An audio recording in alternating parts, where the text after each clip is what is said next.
Welcome one and all to Theme Park Vision. We are here at Dollywood on the off season, getting to see some of the new construction updates that they have going on. I'm actually really excited to see what's going on with Nightflight since we were last here a few weeks ago. Also, apparently we get to try some different food items as well. So I'm really curious if it's going to be like the festival, I Will Always Love You festival food items, or if it's like different items they're going to have new for this year. So come along with us. We're going to get going and we'll have some fun.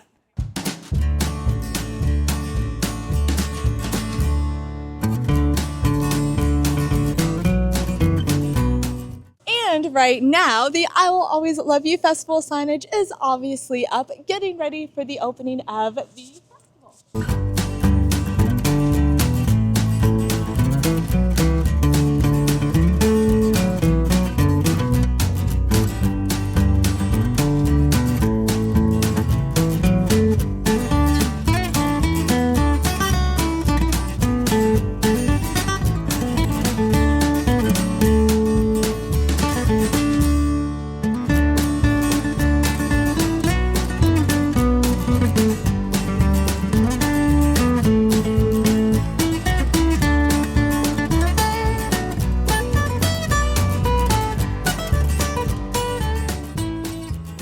Okay, so one of our first stops on this construction tour, they brought us to Pines Theater, and on stage is one of the new shows, Moto Motion. I'm hoping we get to see a little sneak preview of what this is going to look like or what the different acts are going to be. I'm very, very excited because this is one of the new shows that I'm the most excited to see. So we had record-breaking attendance last year, so kind of bucked the industry trend there, so that's exciting. So to speak a little bit about that, and then with everything we have going on in 2026, what you're excited about and what your outlook is for this year. Well, first of all, I just want to say welcome back. I'm glad that we're here at this moment, T-minus 20 days and pushing towards opening, but I'd be remiss to not say, first of all, thank you to the entire Smoky Mountain team, because it's our hosts that are delivering the exceptional performance that really help us buck the industry trend, in terms of everything that happens. Hard to believe that you can stand up on a stage in 2025 as another record year of performance. I'm really, really proud of everything that the team is doing to make that possible. But you mentioned in your intro some of the things that we're really focused on. Behind the scenes, we talk every day in every meeting about how we can improve the overall experience of our host and our guest. And we often say our guest experience can only be as good as our host experience. So that's where we really start off together as a group of leaders, really focused in on doing the very best we can for the hosts that are working here, because without them, none of this really would be possible. And so there are other projects that we won't have a chance to see today because of the timeline, but Lightning Rod's had a retracting that will be finished. Lightning Rod will be ready by the time we open. Mystery Mine has a brand new control system that will be wrapped up and ready to go for opening. Daredevil Falls has brand new boats which look amazing. We saw those at IAPA, and that ride has been refreshed. Last year, Blazing Fury reopened on July 4th. So a lot of work on attractions to make sure that they're running efficiently, and like we said with Blazing Fury, can continue to make memories for generations more. So talk to us a little bit about those projects and how, the importance of undertaking those so we can keep those attractions going. I think one of the most interesting things about what we get to do as leaders here is thinking about long-term over a 10-year period. What are all the things that we're balancing out as a campus to help us manage our resources? Because just like everyone in the room, we don't have an open checkbook in terms of our approach to what we're trying to focus on and what we try to improve on. So it's really a fine balancing act. And I love that it's a long-term view. It's Dolly Parton's theme park, so our entertainment has to be the best that you can find anywhere in the world. Her team does an amazing job of that. They're going out, they're listening to guest feedback, as I mentioned, and two of the shows that you're going to see during the I Will Always Love You festival came because of that guest feedback. Obviously, it's spring break time during that festival, and families were asking for shows that their kids would love. I think they have two great ones, Outrageous, which will open as part of the festival, as well as Moto Motion, which we're going to give you a little look at that here in a minute. But they're going to be, something that our guests have been clamoring for. They've been asking us for these acts that really do appeal to families. So the William Bubble Show will be back this year. The Perandi Stunt Dog Experience. The Drone Show will be back. We'll have a patriotic feel this year. And then our normal stalwart entertainment. So all of our house entertainment. So the Appalachian String Band, Heidi Parton's Kin and Friends, the Kingdom Heirs. Everyone will be back throughout the season here. So excited to be able to talk about what we have coming up. One other thing, you may have noticed as you were walking in, the gazebo stage has been removed. Guests were telling us that was kind of a pinch point as they were trying to start their day. So we listened to that. We've taken all those great entertainers. We found, they're going to be out in other places in Dollywood, which takes more entertainment to more places out in the park, which is exciting for our guests, something else they were asking for.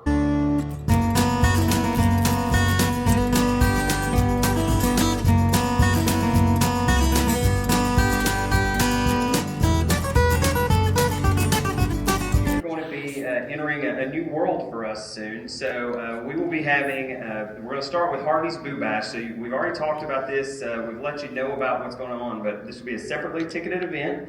But it's going to be a great experience for our guests who want to extend their time with us during the Harvest Festival, be able to stay open until midnight. We'll be able to let all the kids, I know my kids will love doing it because they will be able to get all kinds of candy. Ride all the rides with, limited lines, just a great experience. So tell us, first of all, why is this the time for us to have this great event, and what can guests expect from it? Our guests have been asking for a bit for an after-hours event, and you're kind of hearing a common thread here that we are listening.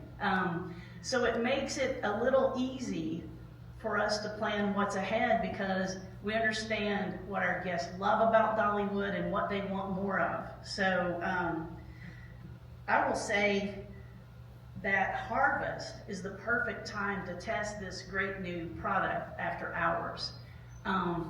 It's one of the best times of the year here, I think. And we're bringing 3 Friday nights in October. And if it's well received, which we're pretty sure it will be, you'll see other dates, additional dates in the future, and possibly even extending into other festivals of the year. That's the size of this event. Our guests are going to have the opportunity for after hours to have unlimited access for rides on their favorite attractions in the park. So because the attendance will be capped to a smaller number than what our guests are used to in the daytime. So Benjamin is getting a new outfit for fall. Our Pumpkin Master will be on hand to lead all the festivities. Master is Pumpkin Polly.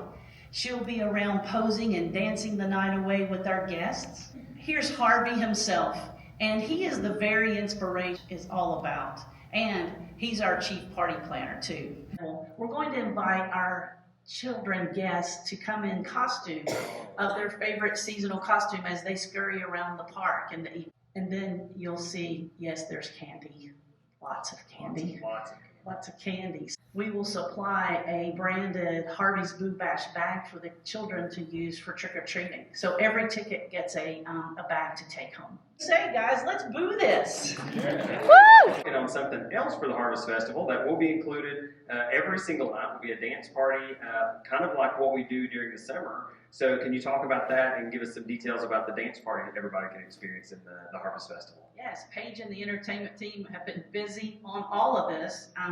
Let's go ahead and let you see. It's called Luminights Dance Party. This is our new logo, and you can see Harvey there looking like a disco ball. So there may be some of this. I don't know, Paige. She'll let us know. Location is in the same spot where we have Sweet Summer Nights Dance Party. And you can kind of see all the specialty lighting and kind of delivering that eeriness of fall without being too scary. And Dollywood's brand doesn't have us in a space that is overly scary that would keep any sort of families with young children or there's no fear in Dollywood at all ever. It's good times, and it just happens to be a little bit fun, spooky this time of the year. So these are the costumes that the Luminights dancers will be wearing. These are the sketch designs And Paige is working with a vendor to bring these looks to life, but you can get the idea that it's going to feel like fall in a fun kind of way, all kinds of different textures and fabrics, bringing these costumes together in a fun way.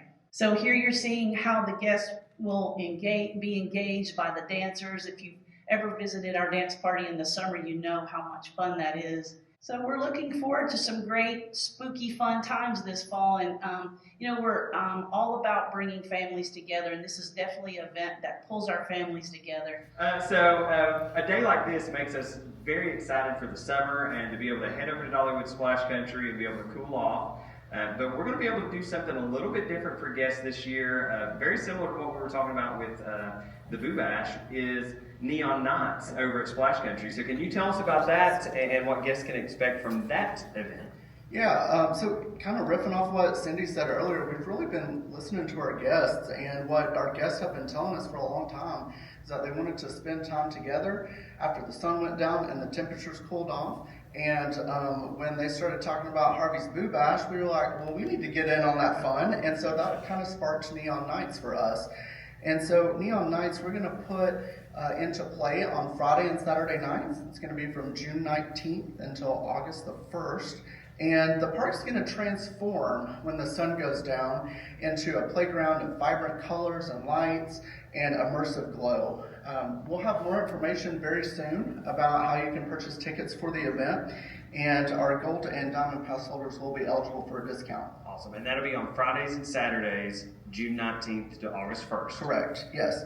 And it's going to be a relaxed and exclusive environment. Think lighter crowds and shorter wait times on your favorite attractions like Fire Tower Falls and Mountain Scream and Swiftwater Run.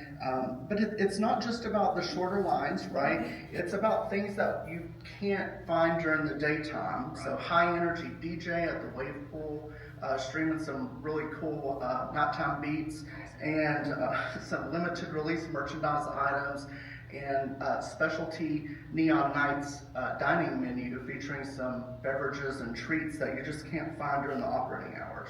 That's awesome. So tell us what else, you've got your 26th season coming up. What else can guests expect when they come to Splash Country during the day before Neon Night starts? Yeah, we're really excited about all the improvements that we make every year.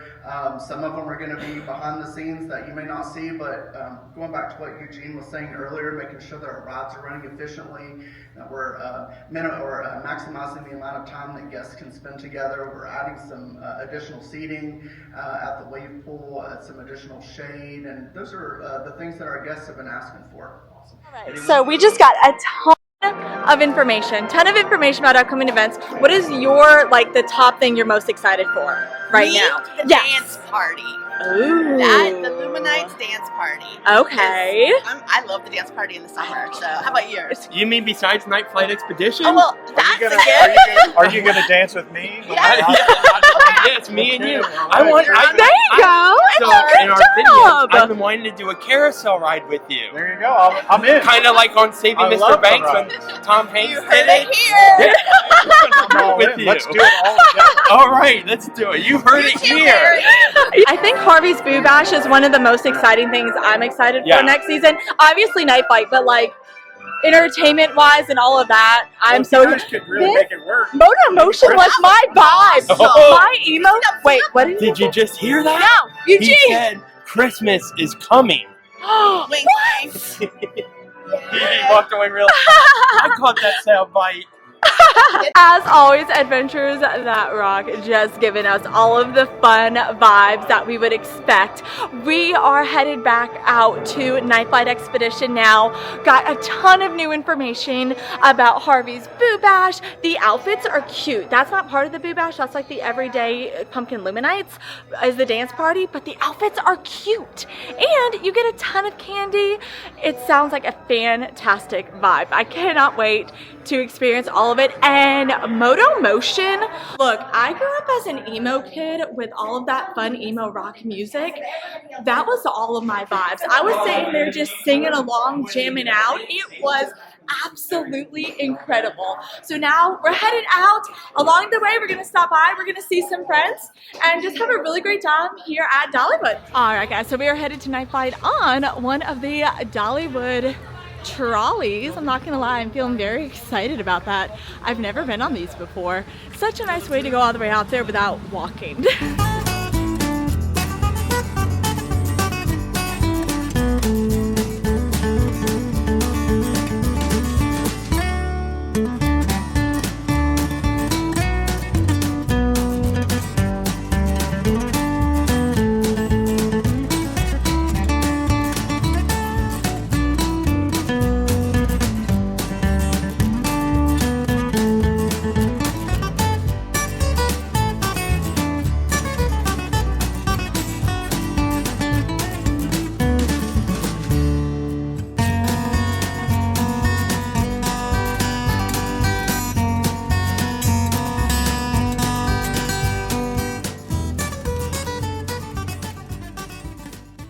Guys, so we not only get to come to Nightflight Expedition, we get to go inside of Nightflight Expedition. I haven't got to actually go inside yet, so I can't wait to see what like inside looks like besides the outside.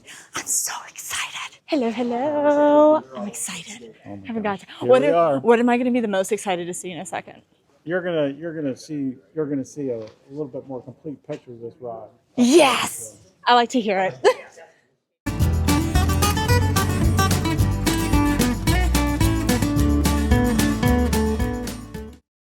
It's quiet right now, so because we're not building, we'll be able to do some of the queue lines, we'll be able to go up to the load station, and let's just see what that's going to look like and talk about the loading process up there. But while we're here, Eugene, talk about, this is our largest expansion ever, and it's very different than anything we have done before. So talk a little bit about just the process of managing this ride coming in, the whole process of construction, and how many moving pieces there are to this. Yeah, we talked a little bit about this on our way over on the trolley. Nightlight Expedition represents for us another great attraction that's going to be able to operate all 12 months a year. And that's really important for us because we finish stronger in December than we started in March. And people desire a lot of new things to do. Nightlight Expedition is going to be able to carry 1,200 visitors per hour. And what I really love about it is most of the queue experiences inside. This isn't our new meat locker. This is actually going to be helping people enjoy some great air-conditioned space out of the sun and getting a chance to hear and experience the storyline created for Nightflight Expedition. So we're very excited about it. We hope you feel at home. It's not a crunched space. You think about how big of a building this actually is. It is a big thing. And I remember all of the social comments in the beginning, well, that's not really very big. But now that you see the walls and the ceilings, you really understand that this is in a different stratosphere for us. And this sets the stage on the long-term view of what we're trying to do and compete against, because we want to be the #1 camping destination. We want people to come here. Can you talk about when guests are riding this ride, what's something that they're maybe not even going to see or realize is happening that is really going to heighten the experience? One of the things we did a great job on in our teaser campaign is to have a lot of people wondering what Nightlight Expedition was in its entirety. And being the fact that we're adding our 11th coaster to our property, but the coaster is just one small piece of the puzzle. There are 3 other really unique experiences on this ride that people are going to be able to experience. Some really cool media technology, and immersive media technology. You all thought we were building soaring for the first time we were doing this. Well, soaring is a piece of the puzzle in this, but it's a more immersive style video experience, and we're going to give you a chance to what it really feels like to fly through the Smoky Mountains. And I'm super excited about the idea of our Ripcord Rapids experience. And that's one of the things that really excited me about the mock ride, the Rocky Road conveyance system that we ultimately ended up selecting in this process. That started way back in May of 2023 when we selected it. But the water element, the 500,000 gallons of water that are going to help you rush through this experience will be unlike nothing you've ever experienced before. And I'm really looking forward to that. But I know there's been tons of questions about, well, I don't want to get wet in December. You're going to be able to hold that back. What's great about this is that we do have control of the wetness factor. Everyone but Kyle is going to ride dry. When he rides dry, we're going to make sure he gets really, really wet. But everyone else can remain really dry. So it's really good. It's really good news for all. But it'll be an interesting experience, and to get a load of what 500,000 gallons of water looks like, step outside to the back door and see that big water tank that we added while you all were on break when we closed in January. It's up and ready to go. It's a pretty big tank. Big tank. So we're going to walk the queue here in a minute, but while we're here, we have Pete with us, the Vice President of Marketing and Public Relations. And one of the things I want to talk to him about, can you share with everybody why this is an attraction, as Eugene mentioned, it's going to be industry leading, that folks will want to come and plan their entire trip to the Smoky Mountains? Yeah, I mean, absolutely. It's, so you've seen through the years, we've tried to find unique things for Dollywood. This is a very special place. We're blessed to be in the Smokies, but one of the things we've done as we curated the development of Dollywood is to find unique attractions. I mean, there are a lot of one and onlys here. I mean, Daredevil Falls is a great example. We've done a lot of work on Daredevil Falls in the off season to bring it up so that it's another 20 or 25-year attraction for us. It's one of only 2 left in the United States that is of that type of ride, a hot pit superflow. So you look at trying to find the right unique thing, and Eugene spoke to it, that when right after Big Bear was open, we were out searching for what the next big thing is. And certainly this Nightflight Expedition is the next big thing. It is a unique attraction. The conveyance system won the Innovation Award for the industry, won multiple innovation awards for the industry, and it's going to allow you to do multiple things with it. But the thing that makes this ride different is it's all tracked. So it is a coaster. You're on a motion base that allows control, and it allows us to control what it does. But it's able to put you through a whole lot of different experiences. We like to say that we're gonna take it to Orlando and show that there's a different place to go. And I'm really excited about our partnership with the Legion Air and Southwest Airlines entering into the Knoxville market. And I know Pete is hard at work at creating a partnership with Southwest Airlines because they're going to be feeding more consumers into our market from a lot of big destination cities that I think are going to be looking forward to taking advantage of what Dollywood Park Resorts has to offer. Does that mean that Dollywood is embarking on trying to go year round eventually, because you're building all of this in a box? No, I think it's a great question, and certainly we aspire to offer, our campus in the most form. Right now, we're 287 days a year. The next big step to open any more, though, requires a major capital investment. If you think about the 10 coasters that already exist today, it would be difficult, per se, to pull one train off of Big Bear Mountain in the summertime to do rehab, because we're going to be open longer. So it will require quite a bit of investment for us to buy new trains in order to extend our season longer. But we can get creative, which we are, and that's what Ubash represents for us. It's a forte into growing the opportunity to be able to expand our offering, but not put more pressure on the infrastructure at the park. It'll provide a better host and guest experience overall for that. And we have some other interesting and new events coming. Run Dollywood. I know Pete says the only thing he's going to run is if someone's chasing him, but I'm really looking forward to the Dollywood Run series. We're entering into our inaugural race weekend coming up here in April, and I'm really excited that it's sold out. And it sold out so fast that we're going to add a fall race, which has already been approved by the city, and it'll be able to extend that fun family event long term. How do you combat water versus the air and rust on the train and all this different, the elements that you're combining into this just to make it physically work? Yeah, you'll notice the choices of the style of track that we're putting in will give you a good signal on where water is and where water isn't in the ride. Because when we did our original construction tour several months ago, you all took pictures of black and galvanized steel track. Galvanized steel underwater, black not in water, it gives us a chance to care for the infrastructure of the ride.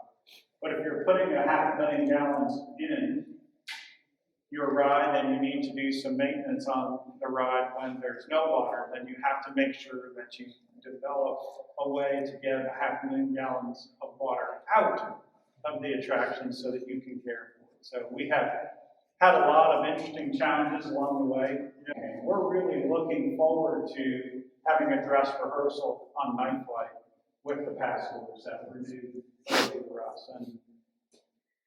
And when we did Big Bear Mountain, I said spring of 2023. So if we can get it open sooner, we'll be pushing hard to do that. But we have to do it safe. The entire queue is a show. And I think everyone will be thankful to be able to learn about the background story of NighFlight and be able to experience that all the way through the queue. That's part of us making the queue experience a better experience for our guests.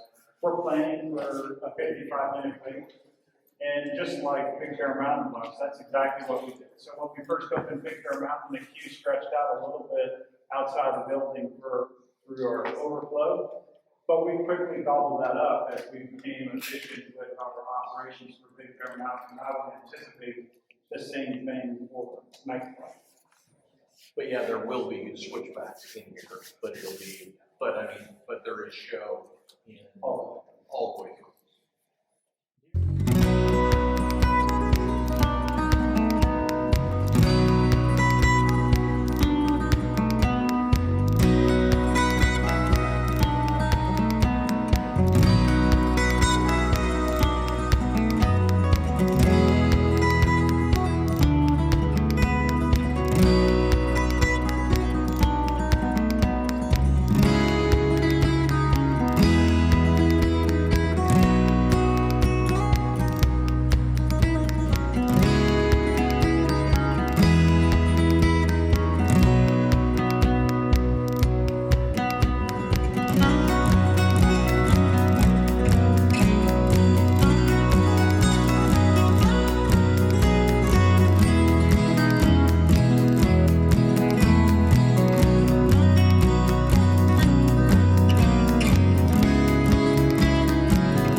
Absolutely.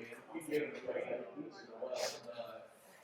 So Eugene talked a lot about the fact that this is 1,200 people out, right? That is a lot of folks to be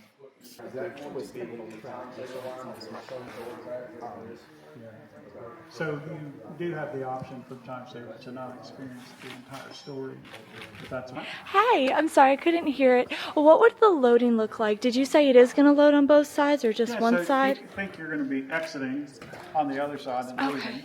So that's where you're going to be unloading and out, and then you're going to be loading at the end of the queue and in. Because I know it has those things in the middle, so I wasn't sure what that would look like. You'll be stepping over.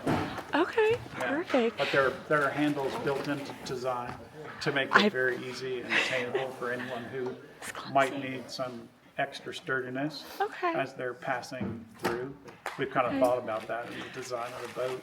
And when you see it in person again, you're going to be like, oh, that's it's why easy. that is the way That it makes sense. Yeah. Now, can you give any more details about the storyline? I know we're kind of trying to keep it hush hush, but can you give any details about like a time frame of the storyline or what that would look like? Well, Cor, you're gonna see a glimpse into Cor and Jasper's world and being a botanist. So that's what the Q line experience is about, to be able to start to bring you into the fold of what Nightflight actually is, and that's the entire Q, is to bring you up to speed on that.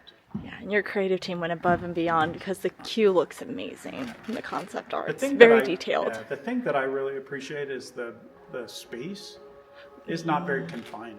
Yeah. It's a large queue, so you'll have plenty of room to move. You won't feel confined because you're inside, right? There's no windows. You don't want to have tight spaces in a confined space without windows. So I'm really excited about how that turned out.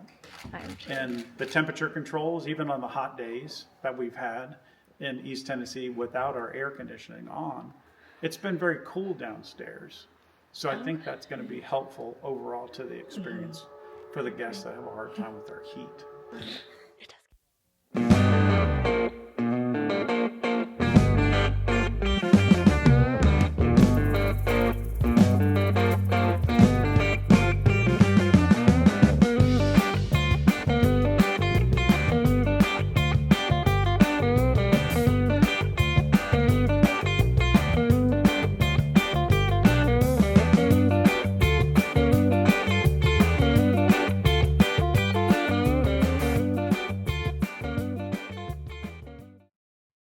All right, guys, so we are now done with the tour of a Nightflight Expedition.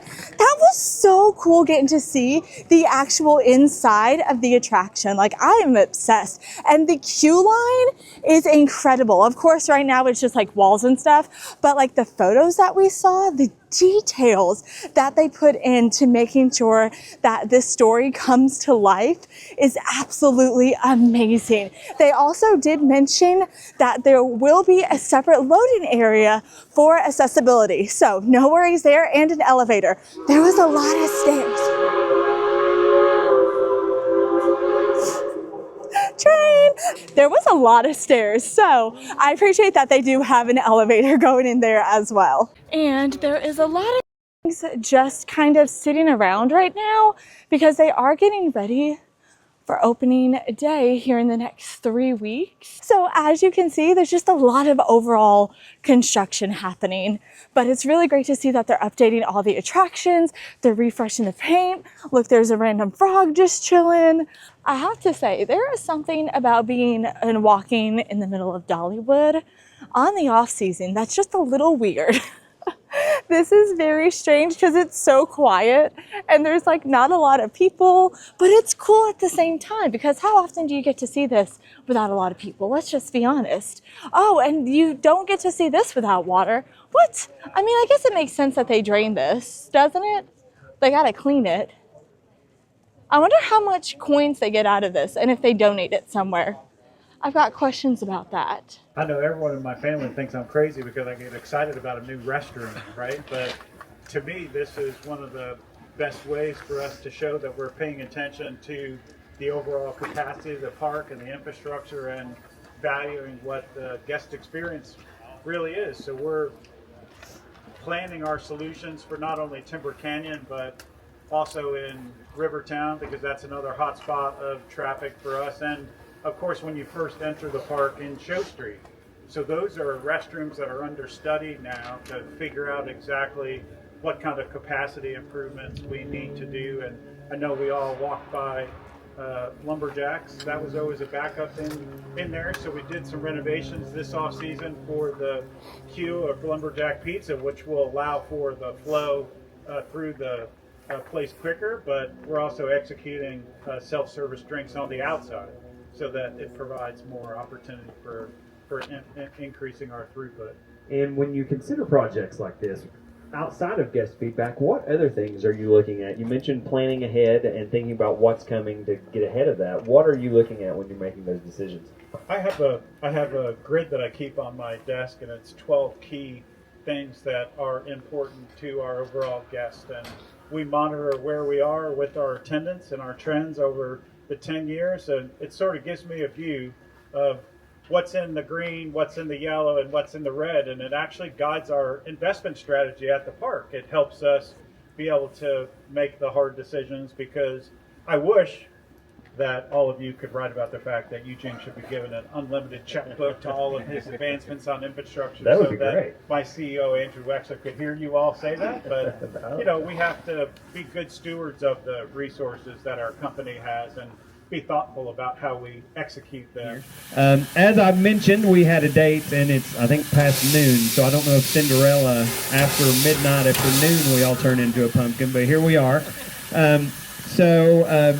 You may have heard that there's a little bit of work that's been going on with our Dollywood Express locomotives, so we're going to talk a little bit about that.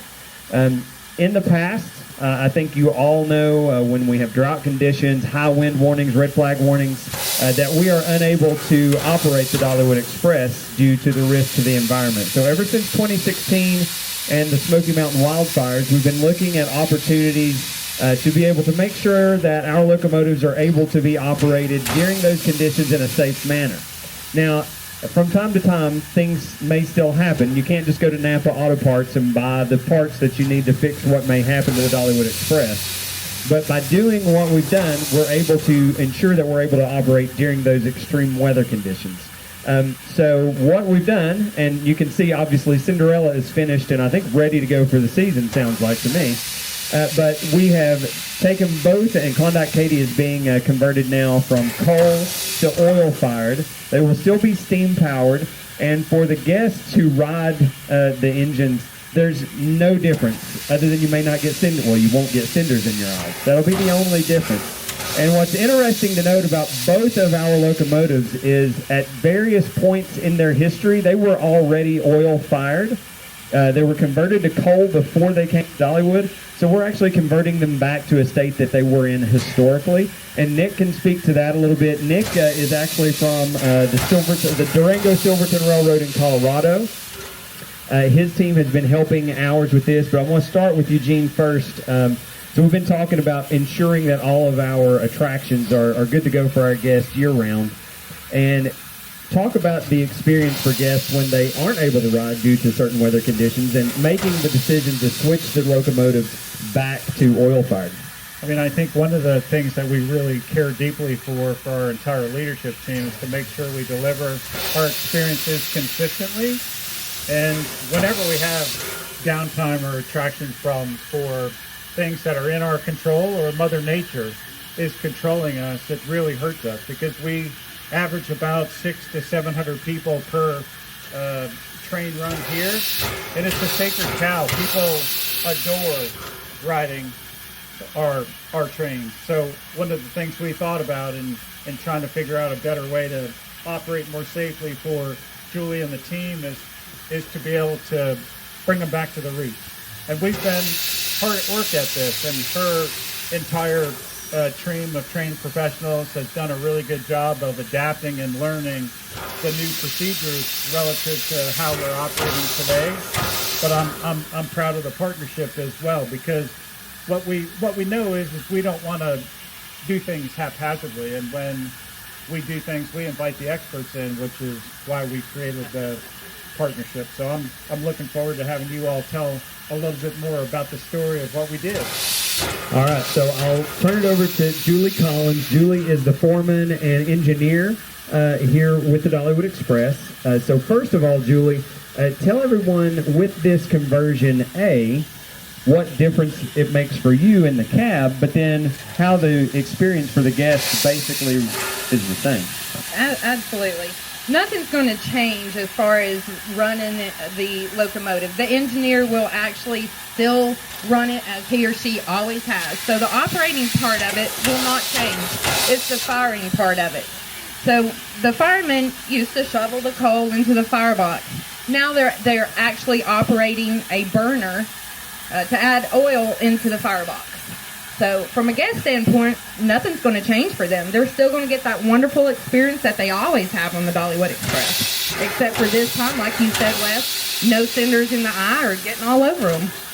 Awesome. So now I'm going to let Nick speak. He doesn't look like he wants to, but he's going to. This is Nick Breeden. As I mentioned, you're from the Durango-Silverton Railroad in Colorado.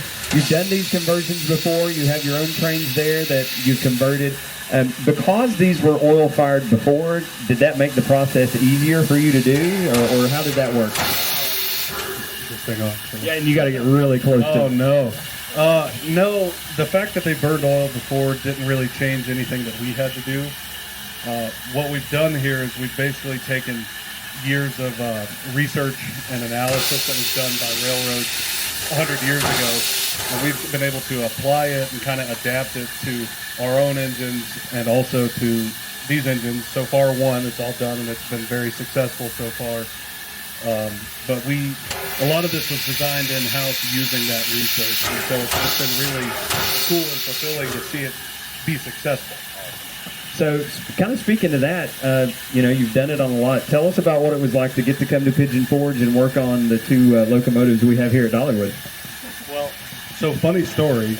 I was born and raised in Maryville. Oh, well, there you go. You just came home then. Yeah. Oh, there you go. Yeah, so I thought you sounded like me, so there you go. Yeah, so I was born and raised in Maryville, and I moved to Durango right out of high school. So it's really been unique and kind of full circle for me to come back, because I blame these engines for my interest in railroading. So Well, full circle. It's Eugene's fault.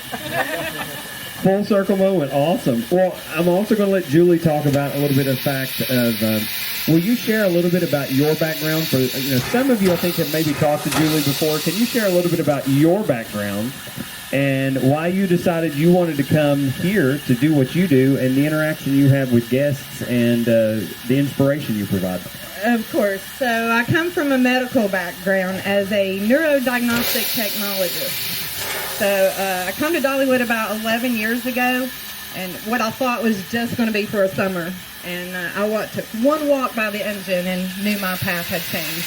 So I hope that encourages people to, chase their passion and their dreams and know, to follow, what excites them. It's never too late, to change that, no matter how different that path may be. Awesome. All right. Do we have any questions for Nick or Julie about the Dollywood Express while we're here?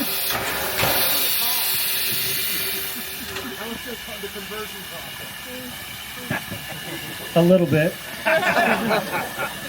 Next question. Is burning the oil more efficient than the coal?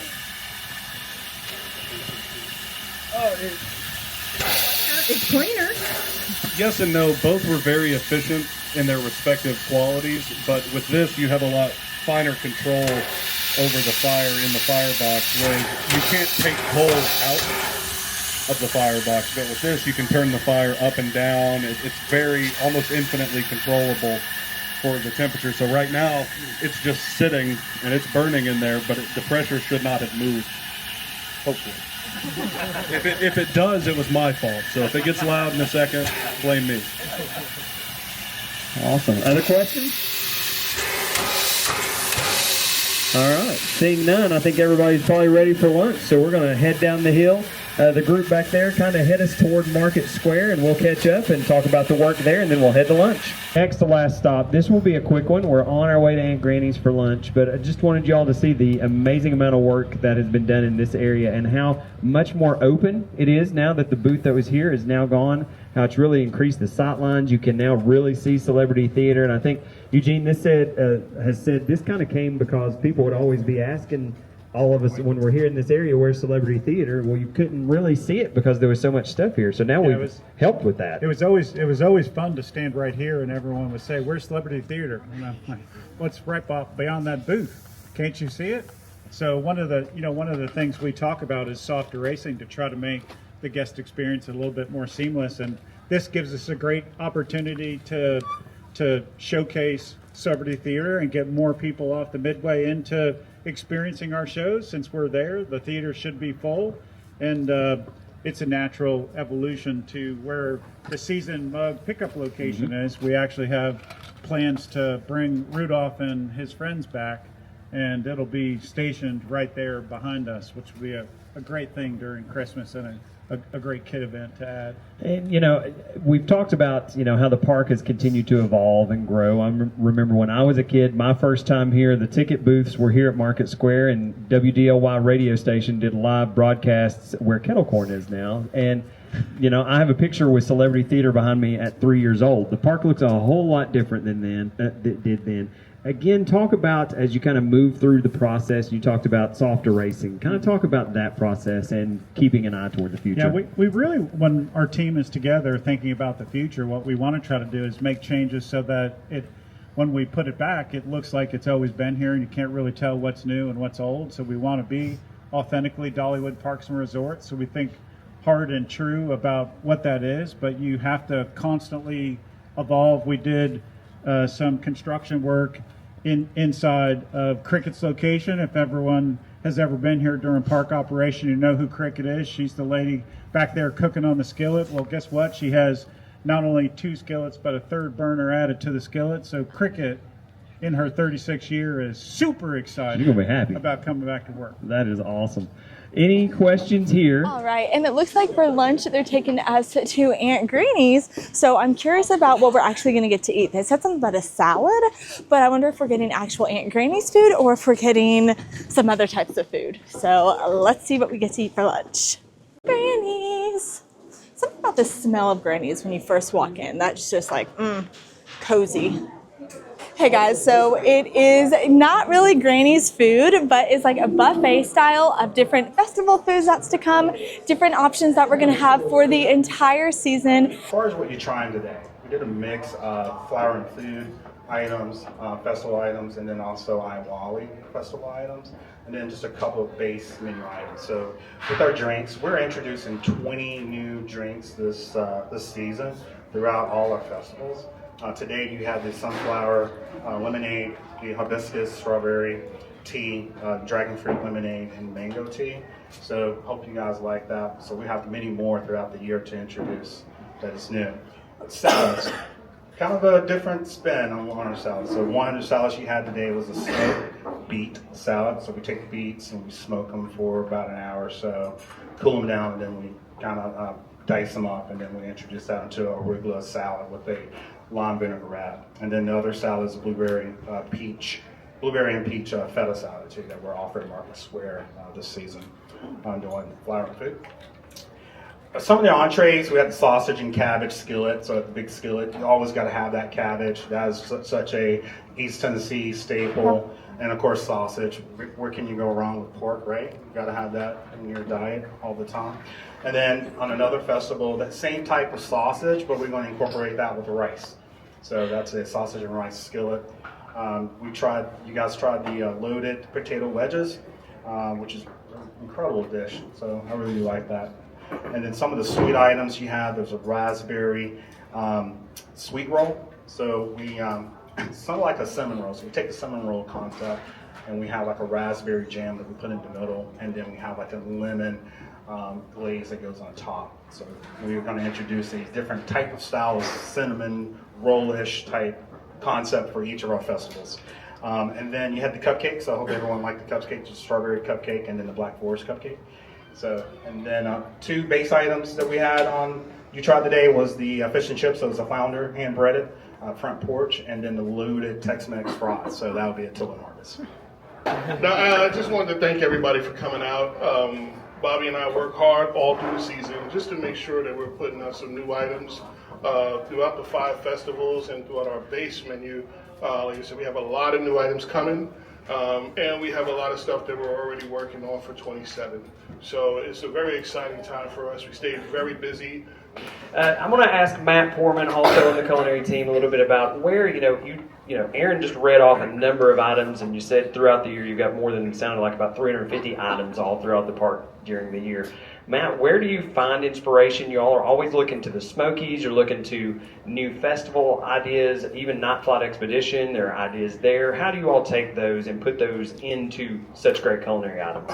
Yeah, that's a great question. So we get a substantial amount of our inspiration from looking at specifically the branding that goes behind the festivals and any type of activations that we have. So, a big part of our inspiration also ties back to the seasonality of the food that we do. And, there's that adage of if it's not broken, don't fix it. We take that and we throw it out the window, and we really look at what we do and how do we always make it better and how do we improve on it. Seasonality is a huge focus. Not just that, but it's also colors and the different things that we can tie back into Dolly and Dollywood, such as like little butterflies or tiny little edible things that we can have that would relate to a beverage garnish or a fruit garnish. And a big part of our inspiration is our team. It doesn't just drive from the culinary group itself. We have an entire facility that's filled with people that love food, including all of you and the rest of our guests.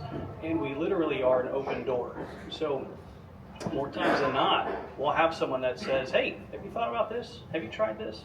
And we'll look at it and we'll say, we'll take a look at it. And more times than not, we find a way to make it work.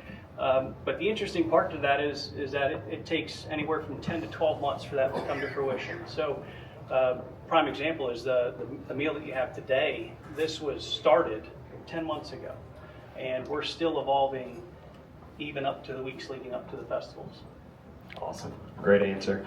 Does anyone have any questions for any of the team? Yes. Yes, I just had a question. So for those guests who don't eat pork, red meat, are there going to continue to be more vegetarian and vegan options? Oh, absolutely. Throughout the festivals, sorry. Yes, we have quite a few vegetarian and vegan options on our festival menus for sure, as well as in our core restaurants like Front Porch, Tilden Harvest, at actually Wilderness Pass. We have a lot of vegetarian options as well. So yes, we know that's like the thing that we have to make sure we keep front of mind when we're developing menus. Okay. So certain percentage of each menu, we got to make sure we incorporate in those type of. Oh, perfect. Thank you. Keep in mind, we only presented this is flour and food and Iwali combined. We only presented a small fraction of what we actually do, and everything once it comes out, it's labeled, whether it's gluten-free, vegan, or vegetarian.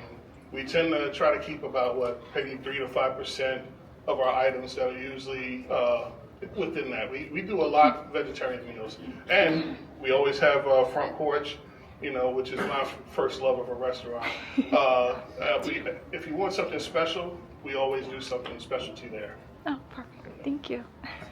And you keep hearing Wally. You probably have figured this out, but a lot of times we shorten it, and instead of I Will Always Love You Festival, we say Wally. So if you keep hearing that and wondering what that is, that's what that is.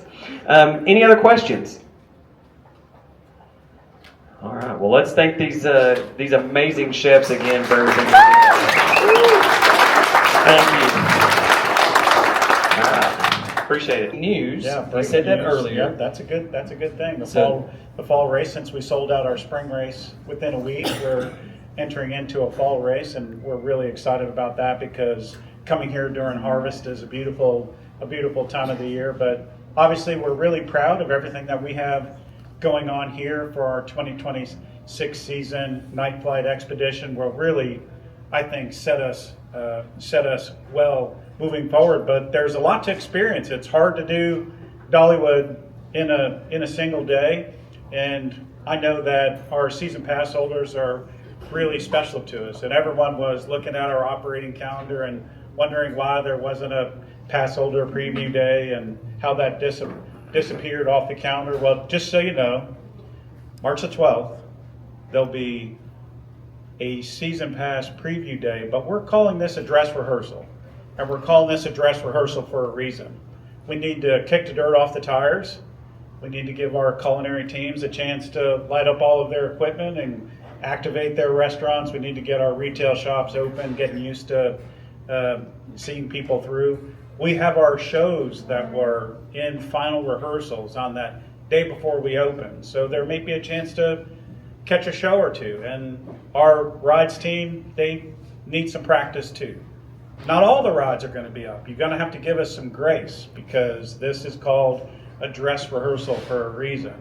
But we're looking forward to having our season pass holders out for our dress rehearsal on the 12th. So there you go, breaking news. He always likes to say, Pete and Wes, I'm going to announce something that you all don't know about. So there you go. So breaking news for you all today. So March 12th. March 12th. And then the marathon in the fall will be September 26th and 27th. So. And I want to thank Wes for arranging this and the full team of people here on our campus that makes this preview possible, because it's a really difficult and challenging time of the year for us. We have just 67 days when we close to open, and they're running fast and furious all the time to get that done. So thank you for making sure you got our story out, and we appreciate everyone to come. Okay, so of everything, we've got brief adventures out there. What is like one of the most exciting things that you learned today that you're most looking forward to? That's a good question. There's been so many exciting things, but I have to say I'm just really excited to ride Nightflight. It's going to be such a unique experience with so many surprises and so many elements. I just can't wait, and I can't wait to get my whole family on there, including Ryan, and just have a really fun time. Do you think he's going to get on it? I think he will. Oh, okay. I'm It's not too coastery. No, he's good with coastery. Subtle. Not too scary. It's like, so, does he do Slinky Dog? He has not been on Slinky Dog Okay. yet, but he has talked about it. Okay, so there's positivity. Exactly. Well, thank you so much. Of everything today, what are you most excited about? Everyone keeps saying Nightflight, but we got Obviously a lot. Nightflight. That's obviously, but is there anything else? Well, obviously the festivals. Okay. I'm loving the after hours events that are coming up. I'm loving how they're adding that. More time to be in Dollywood. I know it's extra cost, but it's going to be worth it. I'm telling you, more Dollywood, who wouldn't love that? I mean, honestly. Are we going to see you on the dance floor? Maybe. I got some moves going. Okay. I got some moves. Okay, I want to see those moves. Dust them off a little bit, but I got some moves. Okay, so whoa, there's not an opening over here anymore. All that was open like that. What? Oh, wait a minute, there's a window down there. Well, they said they're going to add a third burner. So they moved it. Oh, so this won't be as congested. That's so smart. Yep. Okay. I did not notice that at first. Hey guys, so we were walking out of the park towards the front and noticed something that I didn't notice first in Market Square. Look at this. This is open and that is not. They've completely rearranged how this is going to be set up. This is fantastic because this gets crowded a ridiculous amount, especially during the busy days. The line gets backed up. Now there's more spaces. Look at this. That is fantastic. Okay. That is awesome. Yeah, I just noticed that. And then if you go over here, there's the other window. There it is. So now you have two windows right here. Okay.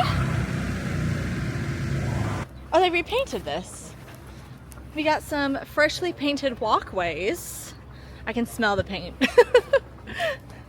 So they have been working hard to make these updates. All right, and that is going to wrap it up on our construction tour here at Dollywood on the off season. I'm really excited to come back here in a couple of weeks and see the final product. The biggest shocker, and that I don't think any of us really caught until we were leaving, was that Market Square, and I'm telling you, it's so much better with the congestion. I'm really excited that they moved that around. It looks fantastic. Of course, Nightflight looks fantastic too, let's just be honest. Oh, and one of the biggest things that we found out today, there is going to be a pass holder day on March 12th. Now, Dollywood did say this is going to be basically a test run for the season. So some attractions may not be open. There may be, you know, some kinks here and there with, you know, food, all of that. Just be very mindful. March 12th, Dollywood will be open for pass holders.